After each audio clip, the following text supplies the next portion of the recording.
Video എടുക്കുന്ന എന്നെ ആക്രമിക്കാനും അതുപോലെ എൻ്റെ ക്യാമറ തട്ടിപ്പറിക്കാനൊക്കെ വന്ന ദിവസമാണ് ഇന്ന് കടന്നു പോയിട്ടുള്ളത്.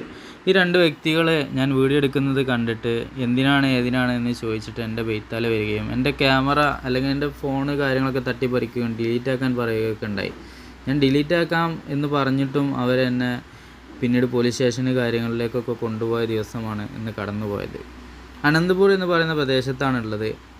ഇവിടെ ഇങ്ങനെ ടൗണിലൂടെ ഇങ്ങനെ യാത്ര ചെയ്യുമ്പോൾ മനോഹരമായിട്ടാണ് ടൗണിൻ്റെ കാര്യങ്ങളൊക്കെ തന്നെ കാണാൻ സാധിക്കുന്നത്.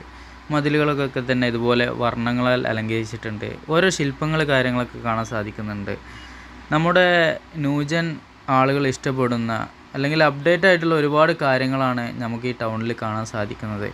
വലിയൊരു ടൗണാണ് നമ്മളെ കാലിക്കറ്റ്, കൊച്ചി, തൃശ്ശൂർ എന്നൊക്കെ പറയുന്നത് പോലത്തെ വലിയൊരു ടൗണാണ് അനന്തപൂർ എന്ന് പറയുന്ന ഈ ഒരു പ്രദേശം. ഇവിടുത്തെ മലയാളികളായിട്ടുള്ള ആളുകളൊക്കെ പരിചയപ്പെട്ടപ്പോൾ അവർക്കൊക്കെ തന്നെ ഈ ഒരു ഏരിയയെ പറ്റിയിട്ട് ഭയങ്കര മതിപ്പാണ്. അതായത് ഇവിടെ പ്രശ്നങ്ങളോ കാര്യങ്ങളോ ഒന്നുമില്ല, എല്ലാവരും ഒത്തൊരുമയിൽ ഇങ്ങനെയുള്ള കാര്യങ്ങളൊക്കെ തന്നെയാണ് നമുക്ക് കാണാനും കേൾക്കാനൊക്കെ സാധിച്ചത്. പക്ഷേ ചില ആളുകളുടെ പെരുമാറ്റ രീതികളാണ് ആ നാടിൻ്റെ അവസ്ഥയെ അല്ലെങ്കിൽ നമ്മളെപ്പോലത്തെ പുറമേ നിന്നുള്ള ആളുകളൊക്കെ ചെല്ലുമ്പോൾ ഇതുപോലത്തെ അവരാ ഒരു രീതി ഉണ്ടല്ലോ, നമ്മളോടുള്ള രീതി പിന്നീടാണ് ഇങ്ങനത്തെ വിഷയങ്ങളുമായി ബന്ധപ്പെട്ടിട്ട് നാടിനെ മോശമായിട്ടും നല്ലതായിട്ടും ചിത്രീകരിക്കുക എന്നുള്ളത് മനസ്സിലാക്കണം എന്നുള്ളതാണ്. നമ്മളിങ്ങനെ ഈ ഒരു ടൗണിലൂടെ ഇങ്ങനെ സഞ്ചരിക്കുമ്പോൾ സെൻട്രലായിട്ട് ഇതുപോലെ പുല്ലിൻ്റെ പരവതാനി കാര്യങ്ങൾ, ഡിവൈഡർ കാര്യങ്ങൾ, പിന്നീട് പല ശില്പങ്ങളൊക്കെ കാണാൻ സാധിക്കുന്നുണ്ട്. അങ്ങനെ നമ്മൾ കുറച്ച് മുന്നിലേക്ക് പോകുമ്പോൾ ഇതുപോലത്തെ ശില്പങ്ങളൊക്കെ ഉണ്ടാക്കി വിൽക്കുന്ന റോഡ് സൈഡിലായിട്ടുള്ളൊരു സ്ഥാപനം കാണാൻ സാധിച്ചു. അതായത് സ്ട്രീറ്റ് കച്ചവടങ്ങളാണ് കൂടുതൽ.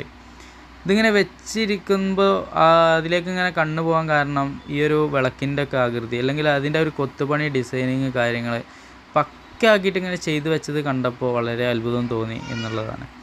പിന്നീട് നമ്മൾ മുന്നിലേക്ക് തന്നെ പോകുമ്പോൾ കൂടുതലായിട്ടും കാണാൻ സാധിക്കുന്നത് ചെറിയ ചെറിയ സ്ഥാപനങ്ങൾ, അതുപോലെ സ്ട്രീറ്റ് കച്ചവടങ്ങൾ, തട്ടുകടകൾ, നമ്മുടെ നാട്ടിലെ പെട്ടിപ്പീടികളെ പോലത്തെ കടകളൊക്കെ തന്നെ റോഡ് സൈഡിലൊക്കെ കാണാൻ സാധിച്ചു. അങ്ങനെ ഞാൻ ഈ ഒരു ഹോസ്പിറ്റലിലേക്ക് കയറുകയാണ്. ഈ ഹോസ്പിറ്റലിലേക്ക് കയറി പിന്നീട് ഹോസ്പിറ്റലിൻ്റെ ഒരു എൻട്രൻസ് ആണ് ആ കാണുന്നത്. അവിടെ നിന്ന് ഇങ്ങനെ നോക്കി കാണുമ്പോൾ ഇവിടെ രണ്ട് വയസ്സായിട്ടുള്ള ആളുകൾ ഇരിക്കുന്നുണ്ട്. ഇതിന് നേരെ ഇപ്പുറത്തായിട്ട് കാണുന്നത് ഒരു ക്ഷേത്രമാണ്. ആ ക്ഷേത്രത്തിൻ്റെ വിഷയ കാര്യങ്ങളൊക്കെ എടുത്തുകൊണ്ടിരിക്കുകയാണ്.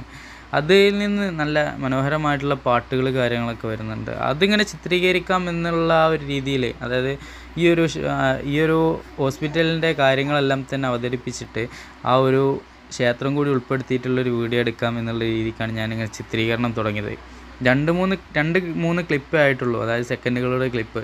അപ്പോൾ അതിന് ഈ ഒരു സെക്യൂരിറ്റിയും ഈ ഒരാളും വന്നിട്ട് എന്നെ തടയുകയും പിന്നീട് എന്നെ ആക്രമിക്കാനും അതുപോലെ എൻ്റെ മൊബൈലൊക്കെ തട്ടിപ്പറിക്കാനും പിന്നെ മൊബൈൽ ഞെരിക്കാനും പിടിക്കാനൊക്കെ വരികയും അങ്ങനത്തെ ഒരു അക്രമാസക്തരായിട്ടുള്ള രീതിയിലേക്ക് കാര്യങ്ങൾ കൊണ്ടുവന്ന് പിന്നീട് ഞാൻ പോരാൻ നിന്ന് ഞാൻ ട്രാവൽ ചെയ്യുന്ന ആളാണ്, ഇങ്ങനെയാണ് ഞാൻ പോവുകയാണെന്ന് പറഞ്ഞിട്ട് അവർ സമ്മതിക്കല്ല. പിന്നീട് സ്റ്റേഷനിലേക്ക് കൊണ്ടുപോയി. സ്റ്റേഷനിൽ നിന്ന് സാറ് അവിടുത്തെ SI ആണ് പിന്നീട് പോകാൻ വേണ്ടി പറഞ്ഞത്. അതായത് ഇവരൊരു ഈഗോ പ്രോബ്ലം എന്താണ് ഇവർ ഉദ്ദേശിച്ചതെന്ന് എനിക്ക് മനസ്സിലായില്ല.